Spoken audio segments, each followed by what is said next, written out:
I saw a quote today that really stuck out, which is self-love is a form of action, not just a belief.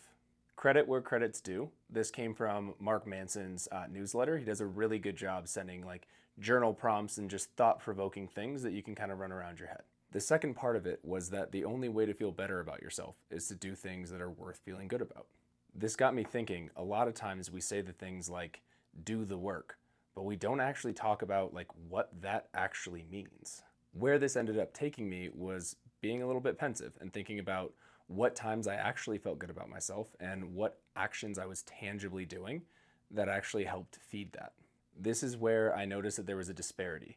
There were things that society and kind of general life tells you will make you feel good or that is positive, winning on paper. And then there's the things that actually light me up and make me feel good about who I am and what I'm doing as a person. For better or for worse, this meant holding up a mirror and seeing what actions I'm currently doing on a daily basis that I feel align with the person that I want to be and that I'm proud of. And on the reverse, what actions am I doing and taking on a daily basis that aren't? The easy thing to do would be to highlight the wins. This week I hit over 300 days of sobriety. I've been doing really good getting up early in the morning, going to the gym. A lot of the wins, but that's not really where the depth is, right? And I want this to be a place where it's being open and honest, right? And on the downside, today is when the extension deadline of taxes are due, and I've been procrastinating on that like crazy. The medical bills that stacked up for my accident last year, there's things that I know what to do on how to be able to resolve that, and I keep putting it off, whether it's fear, uncertainty. I'm not sure exactly what it is, but that type of procrastination doesn't align with the person that I want to be.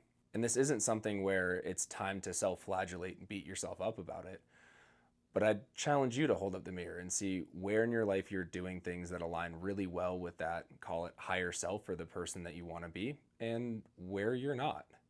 And when you look at that, it's not something that you need to be all or nothing and overnight suddenly do everything right.